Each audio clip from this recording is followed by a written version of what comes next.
Hi, welcome my channel. This is a story of pain, strength, and second chances, abandoned when she needed love most. One young woman rose, rebuilt, and faced the past on her own terms. Let's dive in. The December wind cut through Isabel Moreno's jacket like a blade as she stood on the front porch of her family's home in East Austin. Trembling, not from the cold, but from her father's words, "You're no daughter of mine." Just hours ago, her secret had unraveled at the dinner table. The crumpled pregnancy test in her trembling hand met with silence. Then an explosion. Her mother, Lucia, had gone pale, lips pressed tight, while her father, Gabriel, shouted until his face turned red. The worst part wasn't the yelling, it was the moment her mother turned away. Pulling the curtain shut as Isabel stepped outside, shutting her out as if she had never existed. Isabel's breath fogged in the night air as she wrapped her arms around herself. The weight of her backpack digging into her shoulders. Inside it, 2 changes of clothes, her phone charger, and the single object that had detonated her life, the positive test. She stood frozen on the steps for several minutes, hoping, praying, that someone would open the door again, that this was a bad dream, that her father would realize what he had done and come after her. But the porch light flickered, and no one came. With a final glance back at the house where she had grown up, Isabel turned and walked into the dark. The streets she once knew felt foreign now, cast in cold amber by the streetlights, each corner echoing with memories that no longer belonged to her. She passed the elementary school she had once attended, the corner store where her mom used to buy her paletas after church, and the bakery her grandmother had loved. Everything looked the same, yet nothing was. When her legs gave out from the cold and exhaustion, Isabel collapsed onto a bench in the park, curling into herself to stay warm. The ache in her chest was worse than any physical pain, an ache made of fear, shame, and disbelief. The baby's father, Javier, had stopped answering her texts the moment she told him. Her calls went straight to voicemail, her messages unread. She was 17, pregnant, and completely alone. And as the wind howled through the branches above her, Isabel finally gave up trying to hold back her tears. She cried silently, her hand resting over her belly, promising the tiny life inside her something no one had promised her tonight: "I will not leave you." She didn't know where to go or what came next, but she knew one thing: she was not going to disappear. When Isabel woke, the sky was tinged with pink and her fingers were stiff from the cold. The park bench beneath her felt like stone, and her backpack had slid halfway to the ground. She barely registered the gentle shake on her shoulder until a familiar voice cut through the fog of exhaustion. "Mija, what are you doing out here?" It was Señora Alvarez, the widowed woman who lived 2 doors down from her childhood home. A retired school librarian with a reputation for feeding every stray cat on the block. She had always been kind, but Isabel hadn't expected anyone, let alone her, to notice she was missing. Señora Alvarez's brows knit together as Isabel struggled to sit up. Her voice softened. "Come on, let's get you inside. You're freezing." Too numb to argue, Isabel followed her to the cozy little bungalow that always smelled like lavender and old books. Inside, a kettle whistled softly, and a blanket was draped over Isabel's shoulders before she could even explain what had happened. But she didn't have to. As she sat at the kitchen table sipping cinnamon tea, her eyes filled again. "They kicked me out," she whispered, staring into the steam. "I'm pregnant. My dad said I'm not his daughter anymore." There was no gasp of shock, no judgment in Señora Alvarez's face, just a sad nod, like she had seen this pain before. "I-M-I-C-L-O," she said gently, placing a warm hand over Isabel's. "Families can be cruel when they're afraid, but that doesn't mean you have to be alone." Over the next few hours, Señora Alvarez moved with quiet efficiency, pulling out clean sheets for the guest bed, making a grocery list, calling in a favor with a friend who worked at a local women's resource center. "We'll get you help," she said matter-of-factly. "There's a program nearby for girls in your situation: housing, school, counseling. It's not perfect, but it's a start." Isabel could hardly process the kindness, the way this near stranger opened her home and heart without hesitation. "Why are you doing this for me?" she asked through tears. Señora Alvarez smiled softly. "Because someone once did it for me, and now it's my turn." That night, curled up in the warm guest bed with a borrowed sweater and a full stomach. Isabel felt the tiniest flicker of hope. Her parents had shut the door. But someone else, someone unexpected, had opened another. And maybe, just maybe, that would be enough to start over. The weeks that followed were the hardest Isabel had ever known. She enrolled in the Horizons program for teen mothers, a combination high school, prenatal clinic, and support network, thanks to Senora Alvarez's relentless guidance. Every morning, she rose before dawn in the cramped guest room, her body sore, her mind heavy with worry. After grabbing a quick breakfast, she caught the bus to her morning shift at a local diner. Isabel wiped tables, poured coffee, and smiled through the fatigue, saving every tip and paycheck in a battered envelope she labeled, "for baby." At school, she kept her head down, focused on her studies even as nausea and swollen ankles tried to drag her under. It was relentless, exhausting, and somehow, strangely empowering. The other girls in the program became her lifeline. Over cafeteria lunches and late afternoon study sessions, they traded stories like battle scars, boyfriends who disappeared, parents who disowned them, dreams that felt distant but never quite dead. In their shared struggle, Isabel found strength. For the first time in months, she didn't feel ashamed, just determined. She was no longer the quiet girl from a traditional Cuban-American household who had shamed her family. She was a mother in the making, and she would not fail her child. Isabel's spark reignited the day she felt the baby kick. She had just come home from school, her chemistry book open on the bed, when a soft flutter stirred in her belly. It was faint but unmistakable, like a whisper from within. Her hand flew to the spot, eyes wide with wonder. "Hi," she breathed, a tear slipping down her cheek. "You're really in there, aren't you?" In that moment, everything shifted. The exhaustion, the fear, even the lingering sting of rejection, all of it faded beneath one simple truth: she wasn't alone anymore. As her belly grew, so did her resolve. Isabel worked harder than ever, aced her exams, and even took on extra duties at the diner, impressing the manager enough to earn a small raise. At night, she would sit with Senora Alvarez, knitting tiny hats and listening to stories of resilience from another time. "Life doesn't care how ready you are," the older woman would say. "It just shows up. The trick is deciding what to do when it does." And Isabel had decided, she would build a life. Not the one her parents imagined, but one of her own making, strong, imperfect, and full of love. The day Isabel went into labor was both ordinary and extraordinary. It began like any other, a chilly spring morning in Philadelphia. The sky gray and uncertain. She had woken early, reviewed her notes for her final history exam, and made herself toast before walking to the Horizons school building. But as she sat down to begin the test, a sharp cramp gripped her abdomen, tighter and more persistent than any she had felt before.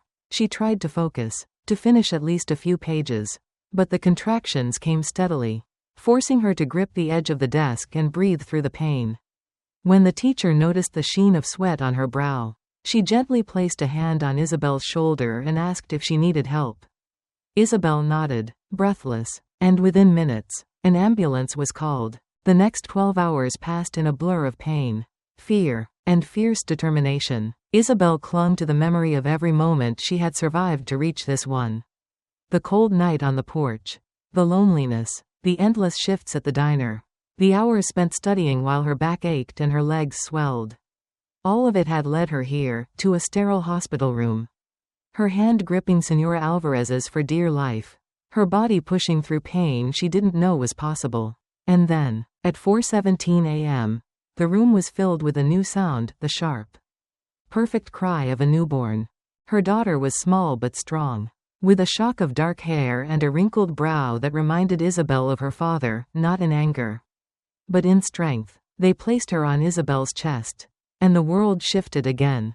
Time stilled, the pain disappeared, and all she could see was this tiny, breathing miracle, hers. "Luna Maria Rivera," she whispered, naming her after the grandmother who had always believed women carried the moon's strength in their bones.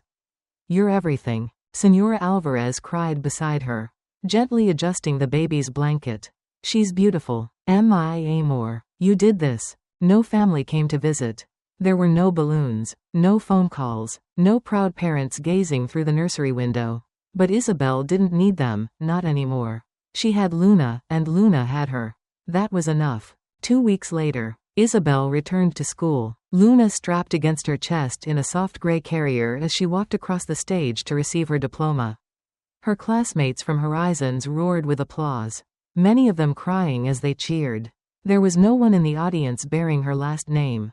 But there was love in that gymnasium, raw, real, and earned. Isabel didn't just graduate that day. She transformed. From a scared girl into a woman.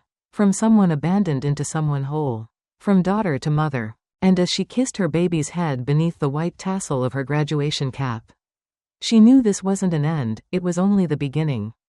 Life after Luna's birth was not easy. But it was hers. Isabel moved into a cramped studio apartment in South Philly, barely big enough for a bed, a crib, and a folding table, but it was the first space that belonged to her.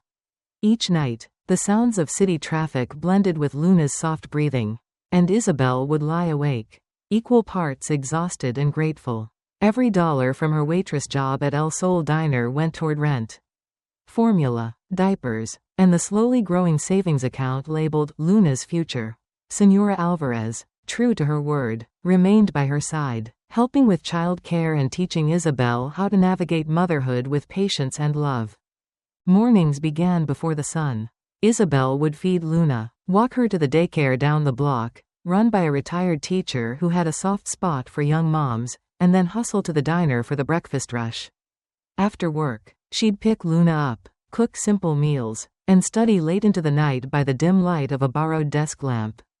Her body ached constantly, but her heart grew stronger with each passing day. She was no longer surviving, she was building. The community around her became her unexpected village. Other waitresses at the diner pitched in with hand-me-down baby clothes. Customers left generous tips after noticing her swollen eyes and Luna's picture pinned to her apron. One of the cooks, an older Dominican man named Marco, taught her how to balance work schedules and sleep deprivation. It's not just about making it, he told her once. It's about showing that you belong here, no matter where you started. One Sunday afternoon, Isabel took Luna to the park. She sat on a bench watching her daughter giggle in the sunlight, her tiny fingers reaching for falling cherry blossoms. And in that moment, surrounded by laughter and light, Isabel felt something she hadn't known in a long time, peace. Her life wasn't what she had imagined, but it was honest, hard-earned, and deeply real. She didn't need her parents' approval anymore. She had created something lasting, something they couldn't take from her. A new story, a new home, a new future, and every step forward, no matter how small, was a quiet act of defiance against the past. It was a quiet Wednesday evening when the phone rang, an unfamiliar number glowing on Isabel's screen. Luna was in the next room, practicing her violin, the sweet strains of Claire de Lune floating through the apartment. Isabel almost didn't answer, assuming it was another scam call. But something made her swipe to accept.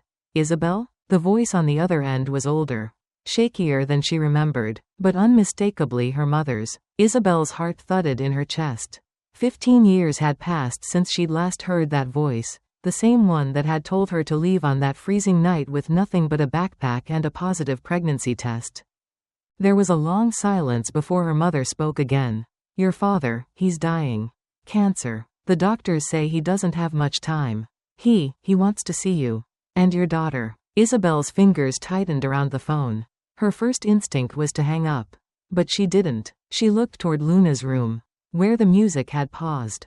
He wants to meet her? She asked. Her voice flat. After 15 years of pretending we didn't exist? I know, her mother said softly. We were wrong. I was wrong. But please, just think about it. The call ended without resolution. But the damage had been done. Old wounds cracked open. Memories returned, the bitter cold of that night. The betrayal. The silence. Isabel sat at the kitchen table, stunned, when Luna walked in, asking, who was that? Isabel found herself telling the truth for the first time. About her parents. About the night she was cast out. About the grandmother Luna had never met. Luna listened quietly, her face unreadable. Then, after a pause, she said, I want to go. Not for them, for you. You deserve closure. Mom. Isabel felt her throat tighten. Her daughter, so young. yet so wise, was offering her a path forward. That night, Isabel called her mother back. "We'll come," she said, "but there are conditions." Her mother agreed to them all. As Isabel hung up, she realized the past hadn't vanished, but maybe, just maybe, it was finally ready to be faced. Not for reconciliation, not for redemption, but for truth, and for the next chapter. The drive back to her childhood neighborhood felt like stepping into a memory Isabel had long buried. The streets of Cedar Hollow looked unchanged, well-kept lawns, quiet houses, the same cracked sidewalk in front of her parents' house. But nothing felt familiar. Not really. Luna sat beside her, calm and curious, her violin case tucked at her feet. When Isabel rang the doorbell, it opened before the chime finished echoing. Her mother stood there, smaller, older, gray streaks now threading through her once jet-black hair. "Isabel," she breathed, her eyes flickering to Luna. "You came." Isabel gave a small nod. "This is Luna," she said, "your granddaughter." Her mother's eyes welled with tears. But she didn't move to hug either of them. A line had been drawn, and no one quite knew how to cross it. Inside, the house was a time capsule. The same family portraits lined the hallway, but they stopped abruptly at Isabel's senior year. As if time had been frozen the day she left. Her father lay in a hospital bed in the living room, surrounded by machines and medical charts. But his eyes were sharp. When they landed on Luna, something flickered in them, regret. Recognition. Maybe both. "So," he rasped. "This is her." Luna stepped forward, chin lifted. "Nice to meet you. I wish it hadn't taken 15 years. Her words struck like a gong in the quiet room. Her father gave a weak chuckle. "Direct. Like your mother." The awkward silence cracked when Isabel laid a folder of photos on the blanket covering her father's legs. "This is what you missed," she said, her voice steady. "Her first steps. First grade, recitals, birthdays, every moment you chose not to be there for." Her parents pored over the pictures, speechless. Her mother touched one, Luna in a ballet costume, and whispered, "You look just like her at that age." Luna, without malice, replied, "Wouldn't know. I don't have any photos of Mom from back then." Her father finally spoke again, hoarse but sincere. "I was wrong. We were wrong. I let pride ruin everything." Isabel met his gaze. "Yes, you did. You threw me away when I needed you most. But I built a life. A good one. And I won't let you damage it again." Her mother reached out, tentative. "Can you forgive us?" Isabel looked to Luna, then back. "That depends. This isn't about redemption. It's about showing up. You want to be her grandparents? Prove it, not with apologies, but with action, real presence, real effort." Her father's hand trembled as he took another photo. "I want to try. Whatever time I have left. I want to try." Luna finally stepped forward and placed her violin case beside his bed. "Then you'll have to earn it. Just like my mom did, with every single note." Isabel watched her daughter, strong, poised, fearless, and realized this wasn't just about facing the past. It was about shaping the future. Together, or not at all. The weeks that followed were a delicate dance between pain and healing. Every visit to her parents' home brought with it a mix of emotions Isabel had long suppressed: anger, sorrow, hesitation, but also an unfamiliar softness she hadn't expected. Her father, weakened but lucid, listened intently when Luna played violin by his bedside. He would close his eyes, tears slipping down his wrinkled cheeks, whispering, "She plays like she's lived 1,000 lives." He asked about her school, her music, her dreams, and while he never asked for forgiveness outright, his presence in those quiet moments was more sincere than words could offer. Her mother, on the other hand, tried to make up for the silence of the past with small acts of care. She came to Isabel's cafe every afternoon, sometimes just to sit and watch her work. One day, she brought a tray of homemade dumplings, Isabel's childhood favorite, placing them awkwardly on the counter like a peace offering. "I remember how you used to sneak them before dinner," she said, eyes glinting with bittersweet nostalgia. Isabel said nothing, but warmed a plate and shared it with her during her break. Together, they planted an herb garden behind the cafe. It wasn't much, just rosemary, basil, and mint, but each sprout felt like a tiny olive branch. Her mother taught Luna how to trim the leaves, how to smell for ripeness, how to know when a plant was ready to give. Isabel watched from the doorway, surprised by how naturally her daughter had taken to the woman who once turned her away. Still, not every moment was tender. There were days when old wounds reopened, when her mother would say something too soft or too late. And Isabel would retreat behind a wall of silence. But they both stayed, and in staying, they began to understand that rebuilding wasn't about forgetting the fire, it was about tending to what had survived the burn. One evening, as the sun set behind the cafe's windows, Isabel sat beside her mother, both sipping tea. "You missed so much," she said softly. Her mother nodded, voice trembling. "I know, but I'm here now, if you'll have me." Isabel looked at her, and after a long pause, simply said, "Then stay." It wasn't forgiveness, but it was a beginning. The end came quietly, as if the universe knew no more words were needed. Isabel, Luna, and her mother gathered around the hospital bed where Arturo Liang lay. Barely more than a shadow of the man who once stood firm and unbending at the center of their family. His breaths were shallow, his eyes distant, but when Luna began to play her violin, something in him stirred. Isabel watched, heart aching, as her father's fingers twitched in rhythm to the melody, a private concert in the final act of a fractured life. The music wrapped around them like a blanket, soft and forgiving, and when the last note faded, so did he, peacefully, without a word, but not without grace. At the funeral, Isabel stood between her mother and daughter, not as the outcast she once was, but as the woman who had survived the storm. The guests were few, mostly neighbors and a few extended family members, but their presence was enough. It wasn't grandeur they needed, only closure. As the casket was lowered into the ground, Isabel felt her mother's hand slip into hers. Cold but steady, Luna stood tall on her other side, her expression a mixture of solemnity and quiet strength that mirrored her mother's resilience. Afterward, back at the cafe, Isabel brewed a pot of her father's favorite jasmine tea. She poured 3 cups, one for herself, one for Luna, and one for her mother.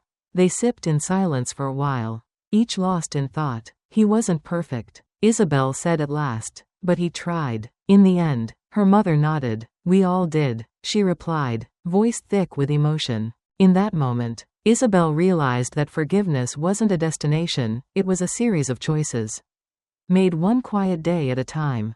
Her father's final goodbye had not erased the pain of the past, but it had left a door open, and standing there, between what was lost and what could still be rebuilt, Isabel chose to walk through it, not for the man he had been, but for the peace she deserved. Weeks after the funeral, life slowly settled into a new rhythm. The cafe buzzed with warmth again, regulars sipping cappuccinos by the window. Luna's laughter echoing from the back room as she helped with the register. Isabel hung a new photo behind the counter, one of Luna at her violin competition. Bow poised, eyes bright with focus. Below it, a smaller frame held the words her father had once written in a birthday card from years ago. Now yellowed but clear, "You are stronger than you know." It was a reminder, not of his failures, but of how far they had come. Isabel's mother had moved into the small apartment upstairs.